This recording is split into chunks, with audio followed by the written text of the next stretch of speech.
Vous prenez Hunger Games, vous prenez John Wick et un petit peu de Mortal Kombat, vous mettez tout ça dans un checker, vous secouez, et ça vous ressort Boy Kills World. Oh my God, no! I have information. I'm gonna help you. Stop!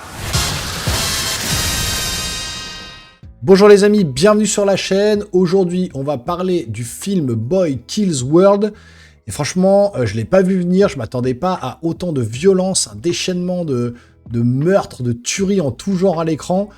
C'est hyper sanglant, donc si vous n'aimez pas ce genre de film complètement déjanté, où ça coupe des membres, où ça arrache des gorges et que ça pisse le sang, voilà, c'est pas fait pour vous, clairement. Par contre, si vous aimez ce genre de film complètement décalé, film complètement de vengeance, hein, ni plus ni moins, où le mec va faire sa vendetta et va dégommer tout ce qui passe, un peu à la Old Boy. Ça m'a fait un peu rappeler un peu ce film-là, hein, comme je dis, Hunger Games, mélangé à du John Wick pour les chorégraphies, avec un peu de Old Boy pour la violence, et puis du Mortal Kombat parfois, parce que c'est ultra gore à l'écran.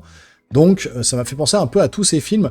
Alors, j'ai pris quelques notes concernant le réalisateur. Il s'appelle Moritz Mohr. C'est un Allemand. Il n'a pas fait grand-chose, voire rien du tout, à part peut-être un petit court-métrage de 8 minutes d'horreur.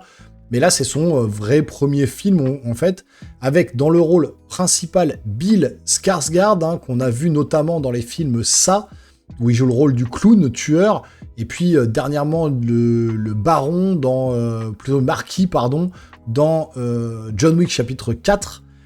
C'est le fils de justement Stellan Skarsgård, qui lui joue le baron, pour le coup, dans les films Dune, qu'on a vu aussi dans Millennium, et qu'on reconnaîtra comme étant le docteur Erik Selvig dans les films Thor et les films Avengers de Marvel, etc. Ce sont des Suédois, donc père et fils. Et puis, pour jouer le rôle du jeune Bill Skarsgård, donc dans le film, hein, je vais vous expliquer un peu le pitch rapidement, on a Nicolas Crovetti, un jeune gamin qui joue le rôle donc de Bill Skarsgård jeune. Et même à l'écran, à un moment donné, ils se ressemblent tellement les deux que je me suis même demandé s'ils n'avaient pas fait un deepfake de Bill Skarsgård et qu'ils l'avaient mis sur le visage du gamin, tellement la ressemblance est parfois frappante entre les deux acteurs. Alors peut-être pas sur les photos que je viens de vous montrer, mais en tout cas à l'écran c'est dingue, on dirait que c'est les mêmes personnes. Donc il a super bien choisi, je trouve, le jeune acteur qui joue très bien la comédie. Et donc pour le petit pitch, en fait, de quoi ça parle, qu'est-ce que ça va raconter, et ben en fait, on va partir sur une histoire de vengeance, tout simplement. Le jeune Nicolas Crovetti, justement, alors j'ai plus les noms en tête des personnages, là, ça m'est sorti de la tête, puisque je viens de finir la séance. Mais voilà, ça m'est sorti de la tête, bon, peu importe.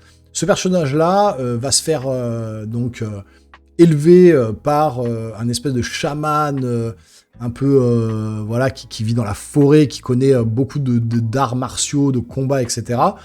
Le gamin s'est fait couper la langue et crever les tympans par une espèce de psychopathe qui met en scène des jeux un petit peu à la Running Man ou un petit peu justement à la Hunger Games, qui est joué par Famke Janssen, donc qui est une espèce de psychopathe dans un monde un peu post-apocalyptique, voilà, où elle met en scène justement des meurtres à l'écran, et elle va tuer les parents de ce gamin, et pour lui, elle va lui crever les tympans, lui couper la langue.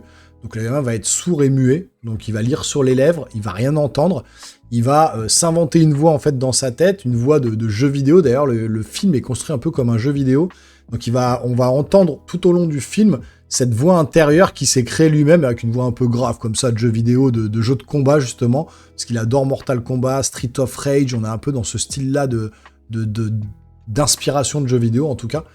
Et donc, il va s'inventer cette voix-là, et donc il va se faire élever par ce chaman pendant des années, et son but ultime, ça va être de se venger de cette psychopathe qui a tué devant ses yeux sa famille. Et donc, il va commencer à apprendre les arts martiaux, le maniement des armes, des couteaux, des pistolets, des machins, à faire du gun-fu, comme dans Matrix, comme dans John Wick, comme dans tout ce que vous voulez. Il va combattre à la hache, à l'épée, un peu comme dans Old Boy. Il va défoncer des têtes, comme dans Mortal Kombat. Donc vraiment, ça va être le combattant ultime. Et donc Bill Skarsgård a fait un gros travail dessus, je pense, sur les chorégraphies. Il est quand même bien tanké, hein, il a pris du muscle et tout, il est vraiment balèze. Il est grand en plus comme mec, c'est un Suédois un peu, voilà, bien sculpté, quoi. Et donc, il va partir sur une vendetta comme ça, où en fait le film va être construit un peu comme un niveau de jeu vidéo, comme je l'ai dit, avec des mid-boss, des boss, des niveaux dans la neige, dans la forêt, dans le machin. Donc on va vraiment avoir cette espèce de construction un peu gaming, autour du film. D'ailleurs, même le générique de fin est un peu fait en mode gaming ou en mode dessin animé, machin, pour vraiment accentuer ce côté-là, un peu Street of Rage, quoi. Et donc, du coup, voilà, ça va être ultra sanglant à l'écran, ultra gore. La photographie est franchement hyper pétante. On est sur des couleurs un peu néon, souvent sous la pluie. Voilà, c'est vraiment à l'écran, ça pète la rétine, c'est vraiment joli. La réalisation est plutôt pas mal, et c'est surtout là où ça va fonctionner très bien, parce que l'histoire, elle est quand même assez classique dans le scénario. C'est une simple histoire de vengeance où le mec va gravir les échelons petit à petit, monter pour un peu à la Monkey Man aussi, le dernier film que j'ai vu. Donc c'est vraiment, ça puise un peu ses inspirations un peu partout, où vraiment il va combattre des mecs, il va les tuer un par un jusqu'à arriver, on va dire, au boss final, avec un twist, franchement, à la fin. Alors, c'est no spoiler, vous inquiétez pas, mais un twist que j'ai pas vu venir. Donc pour le coup, ils ont réussi à me surprendre sur la fin du film. Je me suis dit, ah ouais, d'accord, bah ça, je l'avais pas du tout vu venir. Donc pour le coup, c'est plutôt pas mal. Il y a une petite surprise à la fin. Mais ce qui va plus vous marquer, franchement, c'est la chorégraphie des combats. C'est hyper bien mené, c'est hyper punchy, ça enchaîne dans tous les sens, il n'y a pas une minute, c'est action non-stop. Et puis voilà, les chorégraphies, le façon de filmer, il va y avoir des plans séquences, il va y avoir des ralentis, il va y avoir des top shots, il va y avoir la caméra qui tourne autour des combattants, les caméras qui passent sous les jambes, qui passe derrière, qui, voilà, enfin vraiment, le jeu de la caméra, les caméramans ont fait un gros travail de dingue sur cette chorégraphie. Il y a vraiment des espèces d'envolées, de coups de poing comme ça en l'air à la Superman, où ça retombe comme ça avec la caméra qui vous arrive dessus, enfin c'est hyper bien fait. Il y a notamment une scène de combat dans une, je vous en dirai pas plus, vous inquiétez pas, mais il y a une scène de combat dans une cuisine, avec un instrument de cuisine. Je crois que dans tous les films d'action que j'ai vus, j'ai jamais vu un combat avec ce genre d'instrument. Bah, vous me direz en commentaire quand vous aurez vu le film, parce que j'ai été choqué, j'ai dit non, il va pas utiliser ça quand même, et c'est juste ultra gore comment il l'utilise. Donc vraiment, il y a des techniques un peu de combat comme ça, avec des objets qu'il va utiliser à droite à gauche, qui sont quand même voilà, hyper bienvenus. Je trouve que l'idée est originale. Et puis, bah, franchement, Bill Skarsgård fait vraiment le job, quoi. Il tabasse bien, les combats sont vraiment menés tambour battant, c'est non-stop tout le long du film. Et donc, en fait, bah voilà, si vous voulez vraiment un film pour vous défouler tranquille, enfin, vous êtes posé et vous voulez juste un défouloir à l'écran, c'est typiquement le film qu'il vous faut, voilà. On est sur du John Wick décomplexé, complètement gore, complètement violent.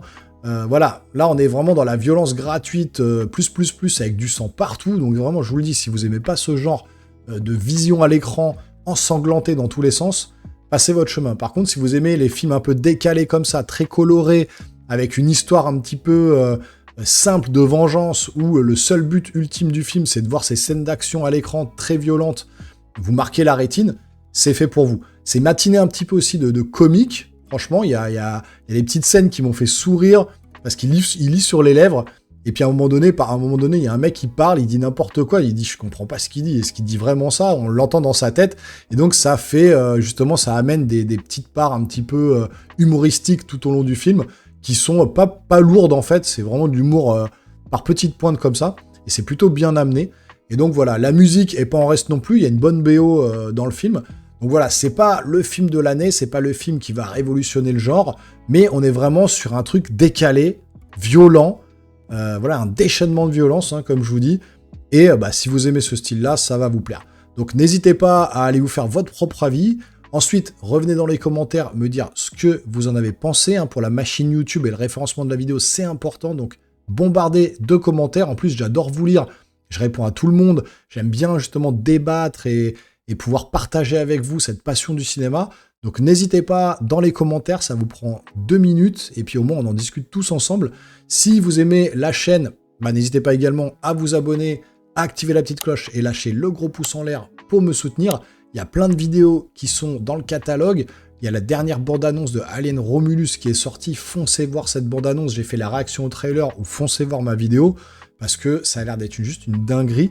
Il y a Venom 3 aussi qui est tout l'inverse, qui a l'air d'être une grosse bouse vraiment cosmique.